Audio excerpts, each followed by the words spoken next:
섬김의 자세, 거저 받았으니 거저 주라는 제목으로 은혜를 나누겠습니다. 지난주까지 계속해서 예수님의 섬김의 도에 대해서 살펴봤습니다. 그리고 예수님의 섬김의 모범, 그 모범을 우리가 배워서 우리도 섬기는 삶을 살아야 한다고 함께 나눴습니다. 그래서 다시 요한복음으로 돌아왔는데 예수님은 요한복음 13장에서 세족식과 유월절의 만찬을 통해서 자신의 목숨을 내어주면서 섬기는 사랑에 대해서 알려주시고 제자들에게 그 섬기는 삶을 똑같이 살아라 명령하셨습니다. 그럼 섬김이라는 것을 잘 생각을 해보면 한쪽 측면으로만 보면 나의 측면으로만 보면 나의 전적인 희생이에요. 내 소유가 없어지는 것이 섬김이에요. 예수님의 섬김도 잘 보면 자신의 피가 흘려졌고 자신의 살이 찢겨졌고 자신의 인생이 다 드려졌고 자신의 목숨이 다 내어졌습니다. 그러니까 예수님 자신에게는 전혀 이익이 없어 보이는 것이 예수님의 일생이었고 섬김의 삶이었습니다. 그럼 나누어준다, 베푼다, 섬긴다. 여러분 혹시 여러분에게 주어지는 유익이 있다고 생각하십니까? 나눠주고 베풀고 섬기는데 나에게 돌아오는 것이 뭔가 있어 라고 생각이 드십니까? 아니면 여러분에게 있어서 다 나가는 것뿐만 있다 생각이 드십니까? 섬김과 나눠줌과 베품은 분명히 손해나는 일이에요. 내 돈이 없어지고 내 시간이 없어지고 내 체력이 없어지는 일이에요. 그래서 예수님께서 제자들에게 너희도 그런 삶을 살아라 라고 말씀하셨어요. 그리고 더 중요한 것은 그런 삶을 사는데 나는 떠날 거야. 나는 너희가 모르는 곳으로 갈 거야. 그러니까 너희는 그 삶을 살아 라고 하니까 제자들이 근심하기 시작했어요. 1절에도 알 수 있듯이 제자들이 근심하기 시작했어요. 제자들의 마음 가운데는 사랑하고 섬기는 삶을 살아야 되긴 하는데 어떻게 사는 건지도 잘 모르겠고 또 예수님 자체도 어디로 가신다고 하니까 제자들은 근심에 쌓여 있었습니다. 13장에서 예수님이 세족식 하시고 만찬 가운데 피와 살을 나눠주시고 그 다음에 배반할 그 제자들을 이야기하시고 그 다음에 14장에서 바로 예수님이 내가 떠날 것이다 라는 그런 뉘앙스를 말씀하신 것에 대해서 제자들이 근심합니다. 근데 제자들이 근심하고 있는 그 상황 가운데 예수님이 하신 말씀이 무엇인가 우리가 잘 살펴봐야 됩니다. 제자들이 그렇게 근심하고 있는 그 상황 가운데 예수님은 아버지에 대해서 설명을 하십니다. 첫 번째 말씀이 아버지 집에 거할 곳이 많다는 거예요. 너희가 거처할 곳, 너희가 예비할 것을 내가 아버지 집에 가서 예비할게. 그리고 내가 너희를 데려 다시 올게. 그동안 너희는 섬기는 삶을 살고 있어 그거예요. 너희가 섬기는 삶을 살고 있으면 내가 다시 온다 그 말이에요. 그죠? 여러분 지금 예수님이 말씀하신 1절, 2절, 3절 보시면 여러분 저거를 한 100번만 읽어보세요. 100번만. 그럼 여러분은 기독교를 떠나고 싶을 거예요. 여러분 1, 2, 3절에 지금 예수님이 약속하신 거예요. 그죠? 내가 아버지 집에 거할 것이 많어. 아버지 집에 가서 내가 예배해 놓을게. 그리고 올게. 그럼 제가 여러분에게 무슨 약속을 하고 뭐 이걸 할게요 라고 하고 한 3년 약속을 안 지키면 여러분 저를 어떻게 보실 겁니까? 저건 목사도 아니야. 저건 인간 말종이야. 그죠? 예수님 지금 몇 년 동안 약속 안 지키고 계십니까? 2000년 동안 약속을 안 지키고 계세요. 여러분 초대교회 사람들이었다고 해봐요. 우리는 이 말을 안 들었으니까 그나마 괜찮아요. 근데 초대교회 사람들이 야 지금 근심하고 있어요. 너 근심하지 마. 내가 아버지 집에 갈 거야. 아버지 집은 걸 곳이 많어. 내가 다시 올 거야. 근데 한 30년 지나서 내가 이제 힘이 없고 누워있어요. 침대에 누워있어요. 근데 안 오세요. 40년이라도 안 오세요. 이제 죽어갈 때 예수님이 안 오세요. 1절에 뭐라고 그래요? 누굴 믿으라고 그래요? 예. 과연 예수님 믿을 존재인가요?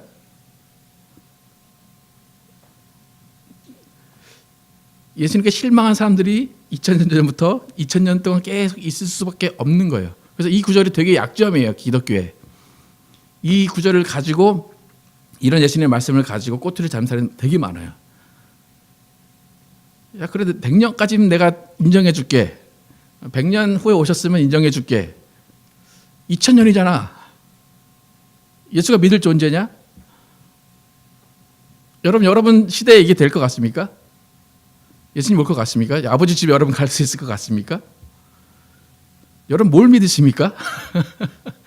저도 이 말을 하면 되게 부담이에요. 2000년 동안 안 이루어진 일을 여러분에게 믿어라 하는 이게 설득력이 없다는 거예요. 그래서 이 말을 어떻게 받아들여야 되는 거예요? 상식적으로 2000년 동안 이루어지지 않은 약속을 믿으라 말하는 것이 모순이라는 거예요. 그러니까 기독교는 상식적으로 모순이 될 수밖에 없어요. 분명히 오시긴 오세요, 그죠? 근데 우리가 2000년 기다렸으면 또 2000년을 더 기다릴 수도 있다는 거예요. 그럼 2000년 전에 하시는 이 말씀을 우리가 어떻게 믿어야 되는 거예요? 어떻게 받아들여야 되는 거예요? 그래서 뭐 어떤 사람들이 이 말을 고지고대로 믿으면 안 된다. 그렇게 말하는 사람들 많이 있는데, 이 말씀을 하신 이유가 무엇인가를 우리가 바로 알면, 그렇게 뭐 2000년이라는 그 시간, 예수님이 약속을 지키지 않았어, 그거에 초점을 맞추는 것이 아니라 예수님이 왜 이런 말씀을 하셨는지를 잘 알 수 있습니다. 예수님은 자기가 떠나간다 말씀하셨어요. 섬김의 삶을 살아라 말씀하셨어요. 그런데 그 섬김의 삶을 살고 있을 때 내가 떠나가지만 내가 떠나가는 것이 너에게 유익이다라고 또 계속해서 말씀하세요. 그것은 뭐냐면 예수님은 자신의 인생을 그렇게 사셨어요. 예수님이 그렇게 인생을 사시면 제자들이 있잖아요. 여러분 지금 예수님과 제자들의 관계는 서로 함께 생활하고 숙식하고 모든 것을 함께 생활하는 그런 관계인데, 뭐 도제식 뭐 그런 관계인데, 여러분 스승이 뛰어나면 그 밑에 있는 도제식 제자들은 아무것도 할 수가 없어요. 스승이 좀 죽어줘야 그 다음에 그걸 물려받고 제2의 무슨 명장이 된다든지 그렇게 될 수 있어요. 예수님은 지금 그걸 원하시는데, 너희가 나의 삶을 살아라. 너희가 나의 삶을 사는데 너희는 살 수 없다는 거예요. 그렇기 때문에 너희가 그 삶을 살기 위해서는 아버지의 역할이 필요하고 아버지의 후원이 필요하고 아버지께서 주신 능력으로 해야지만 너희가 그런 삶을 살 수 있다, 그거예요. 그래서 예수님의 인생이 섬기는 삶의 인생이었는데, 그 섬기는 삶의 인생이 지금 끝나는 시점이에요, 그죠? 예수는 피와 살을 다 내주고 이제 끝나는 거예요.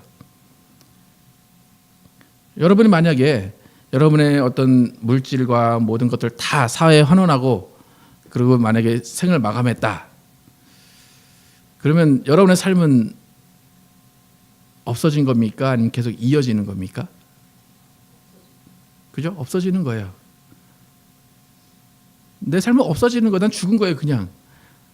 내가 남겨놓은 돈이 어떻게 쓰일지 나는 아무도 모르는 거예요. 그죠? 만약에 기업을 세우는 1대 회장이 아들한테 물려줬는데 대부분 어떻게 됩니까? 그 아들은 기업을 어떻게 합니까? 그냥 말아먹습니다. 그러면 그 1대 그 회장이 어떨까요? 마음이, 죽을 때 마음이. 그 1대 회장 그냥 죽는 거예요. 가는 거예요, 그냥. 예수님의 마음이 그런 거예요. 내가 지금 죽으면 얘들은 섬기는 삶을 살라고 했는데 얘들은 못 살 거야, 그거예요. 더 이상 할 말이 없는 거예요, 예수님은. 예수님이 하고 싶은 말은 뭐냐면 아버지가 너희와 함께 계셔. 내 삶이 아버지와 함께한 삶이었어. 너희 삶도 아버지가 함께 계실 거야. 그러니까 나와 똑같은 삶을 살기 위해서는 아버지가 너희와 함께 계시는 것이 중요해라고 말씀을 하신다는 거예요. 그러니까 아버지 집을 설명하시고 아버지 나보다 크시다 설명하시고 아버지에 대해서 쭉 말씀하시는데, 그 아버지라는 말씀은 너희의 인생이 나와 같은 인생이 되어야 되기 때문에 이 말을 한다라는 거예요. 여러분 아까 1대 회장, 2대 회장 얘기했지만 그렇게 1대 회장이 아무리 크게 쌓아놔도 2대 회장이 잘 못 받으면 그것은 없어지는 일이에요. 그런데 예수님이 아버지를 말씀하신 이유는 예수님의 섬김의 삶은 없어지지 않는다는 것을 말씀하신 거예요. 왜요? 예수님이 하신 일이 아니기 때문에. 예수님이 하신 일이 아니기 때문에, 아버지가 하신 일이기 때문에 예수님이 사라져도 그 일은 계속 진행이 된다는 거예요. 10절부터 11절 함께 읽어보겠습니다. 시작. 내가 아버지 안에 거하고 아버지는 내 안에 계신 것을 내가 믿지 아니하느냐? 내가 너희에게 이르는 말은 스스로 하는 것이 아니라 아버지께서 내 안에 계셔서 그의 일을 하시는 것이라. 내가 아버지 안에 거하고 아버지께서 내 안에 계심을 믿으라. 그렇지 못하겠거든 행하는 그 일로 말미암아 나를 믿으라. 말이 예수님께서 자기의 노력으로 자기의 뛰어남으로 그 일을 다 했다면, 예수님의 인생에서 그것이 끝나면 그 뒤에는 없는 일이에요. 그게 2대에서 없어지고 3대에서 없어질 일이에요. 예수님은 뭐래요? 내가 한 일이 아니다 그러죠. 아버지께서 내 안에 계셔서 그의 일을 한 것이다. 그러니까 예수님이 없어져요.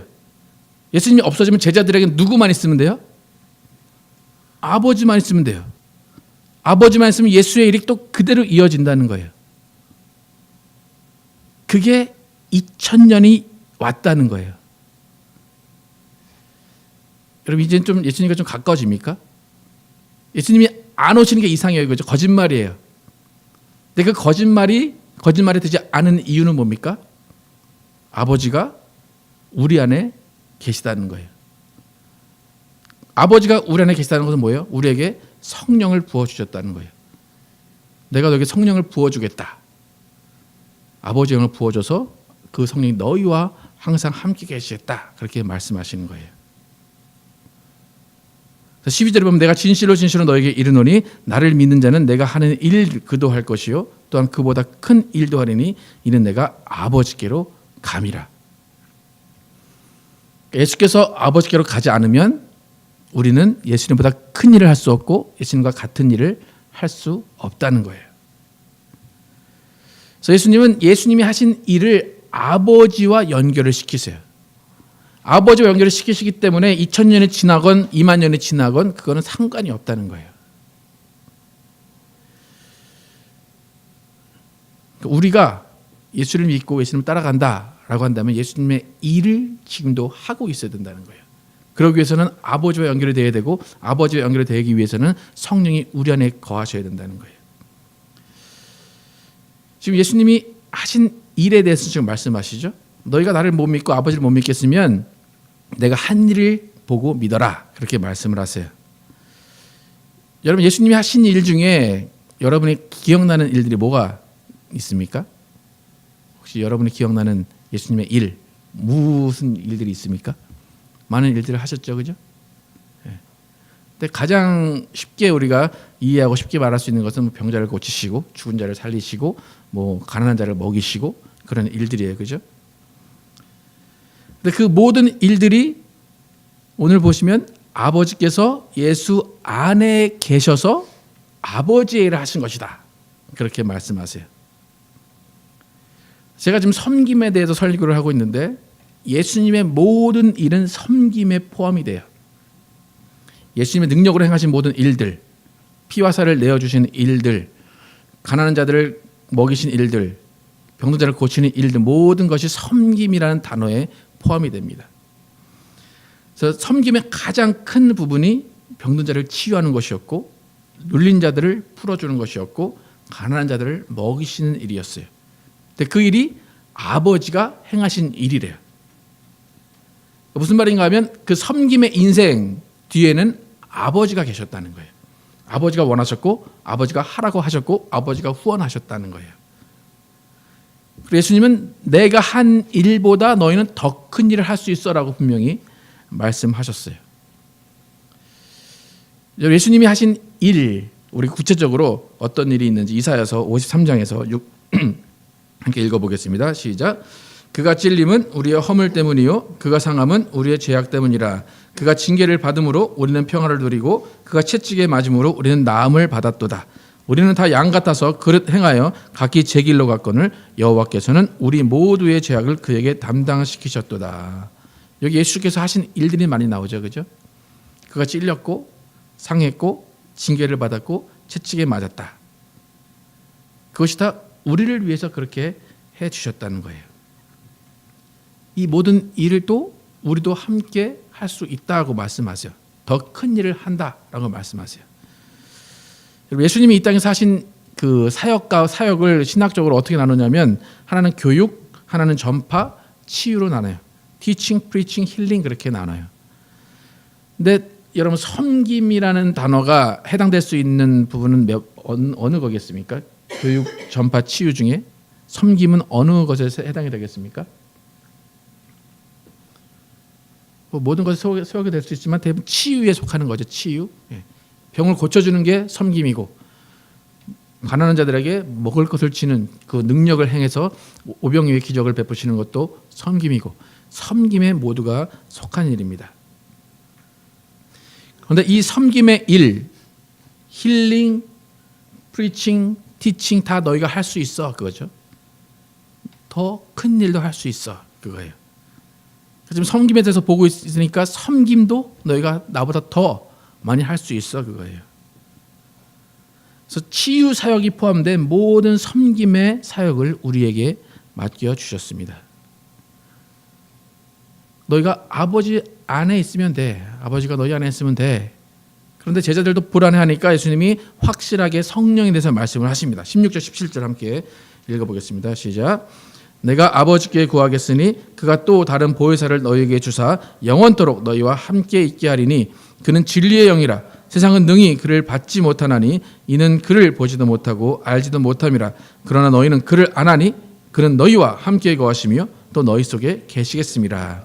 아버지와 너희 함께 계셔. 그것을 구체적으로 성령이 너희와 함께 계실 거야. 너희와 함께 있고 너희와 함께 거하시고 너희 속에 계실 거야. 그래서 아버지의 일을 예수님이 하셨듯이 우리도 아버지의 일을 성령으로 말미암아 할 수 있다고 예수님이 알려주십니다. 예수님이 이렇게 자신의 삶의 근거를 아버지라고 말씀하시고 우리의 삶의 근거도 아버지와 성령이 되라고 말씀을 해주십니다. 이렇게 우리가 예수님을 따라 사는 그 삶은 아버지와 성령의 도우심으로 살 수 있어요. 그래서 우리가 이제 이 섬김에 대해서 계속 살펴보고 있는데 예수님이 말씀하신 그 섬김, 예수님이 떠나가신 후에 우리가 살아야 되는 섬김에는 세 가지 원칙이 있어요. 그래서 우리가 이제 이번 주랑 다음 주 쭉 살펴보려고 하는데 첫 번째로 살펴볼 예수님이 원하시는 섬김의 삶을 살 때 우리에게 주어진 원칙, 그것이 뭐냐면 오늘 여러분 설교 제목이 뭡니까? 기억나십니까? 힌트? 밑에 써져 있는 거 섬김의 자세 그 다음에 거저 받았으니 거저 주라. 섬김의 삶을 사는 첫 번째 원칙은 거저 받았으니 거저 주라는 거예요. 마태복음 10장 5절에서 8절 함께 한번 같이 읽어보도록 하겠습니다. 마태복음 시작. 예수께서 이 12를 내보내시며 명하여 이르시되 이방인의 길로도 가지 말고 사마리아인의 고을에도 들어가지 말고 오히려 이스라엘 집에 잃어버린 양에게로 가라. 가면서 전파하여 말하되 천국이 가까이 왔다 하고 병든 자를 고치며 죽은 자를 살리며 나병 환자를 깨끗하게 하며 귀신을 쫓아내되 너희가 거저 받았으니 거저 주라. 아까 힐링이 섬김에 포함되어 있다고 그랬죠. 예. 섬김의 일이 힐링과 모든 가난한 자를 베푸는 모든 일이 섬김에 포함되어 있다고 하는데 그것을 거저 받았으니 거저 주라라고 말씀하세요. 그러니까 섬김에는 목숨을 내어주는 섬김부터 그냥 1불 정도 주는 섬김까지 여러 가지가 있는데 섬김의 가장 중요한 개념은 거저 받았으니 거저 주라는 거예요. 여러분 여러분의 인생 생각을 해보시면 여러분 거저 받은 것이 좀 있습니까? 요즘에 뭐 흙수저, 뭐 금수저, 은수저 얘기하는데 여러분 거저 받은 것 좀 있습니까? 없어요 아무도? 예. 거저 받았으니 거저 주라. 예, 오늘 설교 좀 어려워지겠는데 이거. 예. 우리는 잘못 생각하면 우리의 인생이 뼈 빠지게 내가 노력해서 내가 만들어낸 것을 생각해요. 내가 이만큼 노력했으니까 이만큼 벌었지, 내가 희생했으니까 이만큼 벌었지 생각을 해요. 하지만 우리는 거저 와서 거저 받은 인생이라는 거예요. 우리의 생명부터 시작해서 물질까지 우리는 거저 받았어요. 여러분 아무리 생각해도 여러분이 나는 거저 받은 게 없어 라고 생각할지라도 여러분 지금 돈을 벌고 계시고 생활을 하고 계시고 누군가의 도움을 받고 있어요. 그렇다면 여러분은 거저 받은 거예요. 지금 돈을 벌고 싶어도 못 버는 사람들 많이 있고 아무리 건강하게 살려고 해도 건강하게 살지 못하는 사람들이 있어요. 여러분은 건강을 거저 받으신 것이고 물질을 거저 받으신 것이고 모든 인생의 즐거움을 거저 받으신 거예요. 만약 여러분이 지금 굶지 않고 살고 있다, 그러면 거저 받으신 거예요. 여러분 거저 받았다 그 정의를 한번 살펴보면 아까도 이제 재벌 2세 얘기를 했지만 재벌 2세는 거저 받은 거예요, 그죠? 진짜로. 근데 많은 재벌 2세가 그거를 망하게 하는 이유는 뭡니까? 아, 꽁돈 생겼다, 나 돈 많아졌다, 그러니까 그걸 흥청망청 쓰는 사람들이 많아요. 거저 받았다의 의미는 그런 게 아니에요. 거저 받았다의 의미는 뭐냐면 내 노력으로 된 것도 아니고 나 혼자만의 노력으로 된 것도 아니고 나의 소유가 아니라는 거예요. 거저 받았다는 건. 그렇기 때문에 거저 받은 것을 감사해야 된다는 거예요. 다른 사람은 거저 받지 못했다면 나는 거저 받았으니까 감사하고 아, 이게 거저 받은 것이 참 소중한 것이구나, 그렇게 생각하고 거저 받은 것을 함께 나누고 함께 베풀면서 써야 된다는 거예요. 만약 여러분이 나는 거저 받은 게 없어, 나는 내가 다 노력해서 그런 것이고 내가 다 투자해서 그런 거고 내가 다 이렇게 한 거야 라고 한다면 여러분은 여러분이 투자한 만큼의, 여러분이 노력한 만큼의 대가를 취하려고 할 거예요. 여러분 직장에 가면, 사회에 가면 중요한 자리에 이렇게 오르게 됩니다. 그러면 중요한 어떤 중직에 오르게 되면 사람들이 생각하는 게 뭐냐면 이 자리에 올랐으니까 이 자리에서 내가 빼먹을 수 있는 것을 빼먹자, 그래 생각을 해요. 왜 그럴까요? 내가 이 자리에 그냥 올라온 줄 알아? 내가 얼마나 아부라고, 내가 얼마나 돈을 들이고 얼마나 그 위에 사람들이 내가 얼마나 했는데 라고 생각하면서 내가 이 자리에 올라온 만큼 그 자리에서 받을 것을 다 받겠다라고 생각을 해요. 그 사람은 뭡니까? 이 자리가 거저 받은 겁니까? 아닙니까? 절대로 거저 받은 게 아니에요. 내가 얼마나 노력을 해서 했는데, 내가 얼마나 아부를 했는데 자기의 노력과 자기의 헌신으로 그것을 그 자리에 올라간 거예요. 그 자리에 올라갔기 때문에, 그렇게 올라갔기 때문에 그 자리에서 자기가 얻어야 될 것을 다 빼먹는다는 거예요. 여러분 섬기는 삶을 살자라고 할 때 섬기는 삶을 살 수 있는 근본적인 힘은 뭐냐면 여러분이 하나님으로부터 거저받은 것이 있다는 것을 인정하는 거예요. 또 얼만큼 거저받았는가 여러분이 그것을 아는 거예요. 사람들이 인색하게 되는 이유는 뭐냐면 내가 거저받은 게 없다고 생각하는 거예요. 거저받은 게 있긴 있어요. 근데 그것은 내가 살 만큼만 받았어요. 뭐 그런 말도 하죠. 뭐 먹고 죽을 것도 없는데 뭐 나눠줄 게 어딨냐, 그런 말 하죠. 거저 받았다고 하는데 딱 그 쓸 만큼만 받았기 때문에 나는 섬기는 삶을 살 수 없어, 그래요. 초대교회 사람들의 삶이 섬기는 삶이었고 그들의 재산을 나눌 수 있었던 기본적인 원동력은 하나님께서 거저 주셨다는 거예요. 거저 주셨기 때문에 나눠주고 베풀고 서로 통용했다는 거예요. 여러분 인생을 한번 다시 한번 살펴보십시오. 하나님이 거저 주신 것 얼만큼 있습니까, 여러분? 거저 주신 거 있습니까? 있어요, 없어요? 네. 그러면 그거 어떻게 됩니까? 거저 줘야죠. 아깝습니까? 네. 거저 받았으면 주는 것도 아깝지 않아야 돼요. 왜요? 거저 받았으니까. 네. 근데 남자분들은 인정하기 좀 힘들 거예요. 남자분들은, 그죠? 이 더운 날 땀 흘리면서 돈 번 돈인데 이게 무슨 거저 번 돈이야라고 생각할 수 있어요, 그죠? 예. 그렇게 생각한다면 밖에서 일할 수 있는 건강을 준 건 누구냐는 거죠. 그 환경을 준 건 누구냐는 거죠. 만약 여러분이 죽을 고비를 넘기신 분이 있다면 죽을 고비를 넘긴 그 다음의 삶을 여러분은 덤이라고 생각을 해요, 그죠? 대부분 세상 사람들도 덤으로 사는 삶이다라고 생각을 하면서 나눠주자 베풀자 이야기를 한다는 거예요.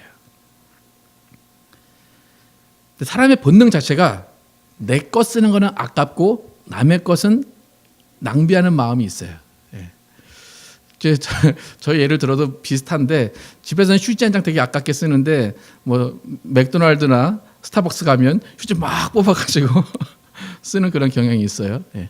내 게 아니니까. 내가 돈 냈으니까. 거저 받은 게 아니니까. 네, 거저 받은 거 내가 돈 내고 쓰는 거니까. 그러죠. 예. 여러분 대기업 같은 데 가면 법인 카드라는 게 있죠. 그죠? 예. 내 카드 쓰는 게 쉽습니까? 법인 카드 쓰는 게 쉽습니까, 여러분? 예. 저도 가끔 한국 가면 뭐 이런 말 하면 안 되겠지만 제 친구들이 법인 카드로 사줘요, 밥을. 그래서 비싼 거 먹어 그래요. 예. 내 카드로 잘 베풉니까? 법인 카드로 잘 베풉니까? 법인 카드로 잘 베풀어요, 그죠? 법인 카드는 왜 잘 베풉니까? 거저 받았으니까 그런 거예요. 예. 우리 폐해 찬송에도 나오지만 우리의 소유가 우리의 것이 아니라 이웃을 위해 맡기셨다라는 개념을 갖고 있으면 그냥 그건 우리 게 아니니까 이웃을 위해 쓰는 거라고 단정 짓고 쓸 수 있어요. 근데 우리는 우리의 거다 생각하기 때문에 아까운 거예요. 내가 이걸 쓰면 저 사람이 나한테 뭘 줄까? 뭘 줄 수 있을까? 그래서 흠없는 경건은 뭐라고 그래요? 나에게 돌아올 것이 없는 걸 알면서도 쓰는 것이 흠없는 경건이라고 그래요. 그래서 예수님은 우리에게 섬기는 삶을 살아라. 너희가 거저 받았으니 거저 주라 그거예요. 만약 여러분이 섬기는 삶을 살기 어렵다라고 생각한다면 그 이유는 세 가지가 있어요. 뭐냐면 첫 번째는 거저 받은 것이 없다고 생각할 때, 두 번째는 거저 받긴 했는데 그것이 내 것이라고 착각하고 있을 때, 세 번째는 거저 받은 것이 있긴 한데 나누는 삶을 살기엔 턱없이 부족하다고 불평만 하고 있을 때, 그때 우리는 섬기는 삶, 베푸는 삶을 살 수 없다는 거예요. 여러분 우리가 잘 아는 10달란트 받은 사람들, 5달란트 받은 사람, 1달란트 받은 사람 비유를 예수님이 말씀하셨어요. 1달란트 받은 자가 그 1달란트를 어떻게 했죠? 땅에다 묻어놨어요. 근데 이제 그 비유는 뭐 거저 줬으니 거저 받으라, 거저 줬으니 거저 받았으니 거저 줘라 그 내용은 아니긴 하지만 그 1달란트 받은 자의 마음을 여러분이 좀 생각을 해보시면 내가 한 달란트 받은 자와 비슷한가 아닌가를 알 수 있어요. 한번 마태복음 25장 24, 25절 한 달란트 받은 자의 마음이 어떤지 한번 보겠습니다. 시작. 한 달란트 받은 사람은 와서 주인님, 나는 주인님이 아무 수고도 하지 않고 남이 심고 뿌려놓은 것을 거둬들이는 지독한 분이라고 알았습니다. 그래서 나는 두려워서 주인님의 돈을 땅속에 묻어두었다가 가져왔습니다. 보십시오, 주인님의 돈이 여기 있습니다 했다. 어떤 사람은 10달란트 받았어요. 그래서 10달란트 받아가지고 10달란트를 남겼어요. 5달란트 받은 사람은 5달란트를 남겼어요. 1달란트 받은 사람은 땅속에 묻어놨다가 그냥 주인에게 여기 있습니다 그리고 1달란트를 줬어요. 이 1달란트 받은 사람의 마음은 뭐냐면 나한테 뭐 준 것도 없이 뭘 바라십니까 그거예요. 그래서 뭐래요?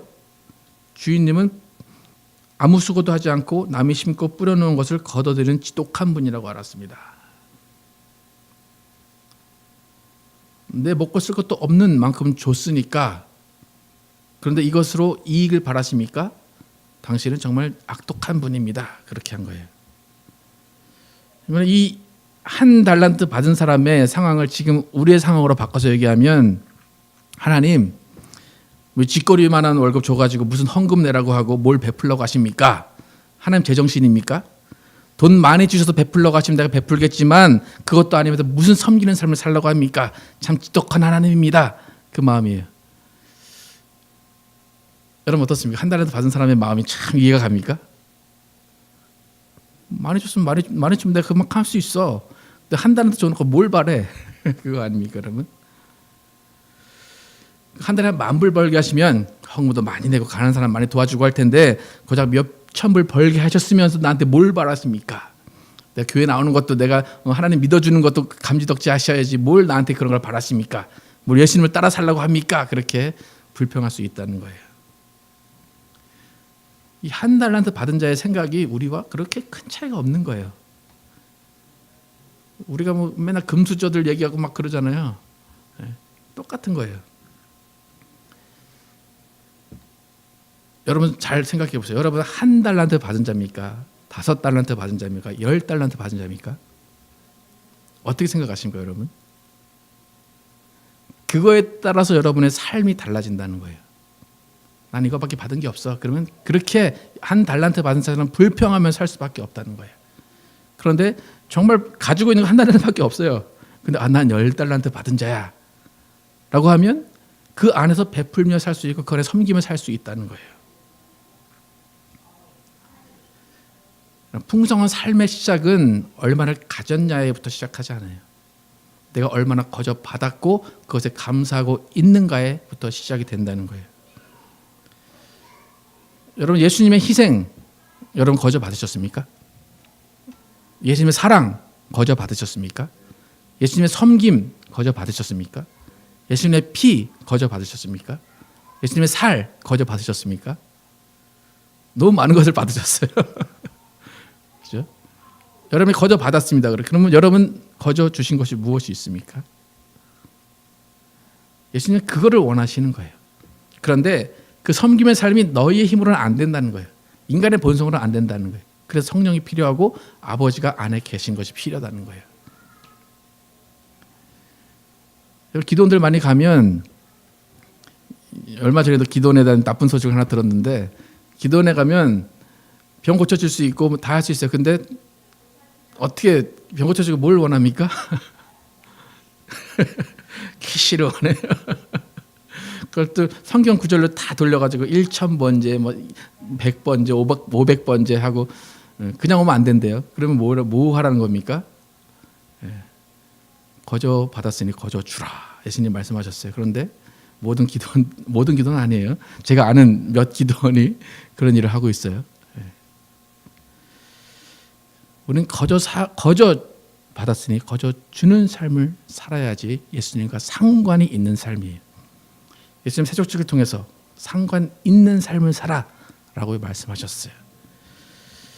우리가 뭐 365일 거저 주는 삶을 살 수는 없어요. 그래도 최선을 다해서 살아야 돼요.